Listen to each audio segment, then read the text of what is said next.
শুভ সকাল বন্ধুরা, সবাই কেমন আছেন? ভালো আছি, রিও ভালো আছে। হ্যাঁ দেখো রিও। আচ্ছা বাইরে ছাগলগুলোকে দেখে দেখ, ও কাউকে এই রাস্তা দিয়ে আসতে দেবে না, এই রাস্তা দিয়ে কাউকে আসতে দেবে না। ও ও হচ্ছে ওর রাস্তা, এটা দেখো চিৎকার করছে, দেখেছো বন্ধুরা? দেখো রিওকে দেখো, ঘরে একটা দুষ্ট ছেলে হয়েছে। তবে রিও প্রচুর কথা শোনে, জানো তো, যা বলি তাই শোনে, খুব কথা শোনে।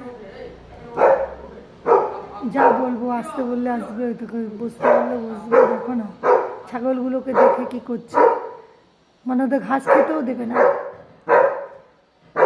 চলে যাচ্ছে সব ছাগলগুলো। এই কি হয়েছে, ওরা খাবে না ঘাস? ওদের খিদে পায়, ওদের খিদে পায়, ওরা খাবে না? কি রে রিও?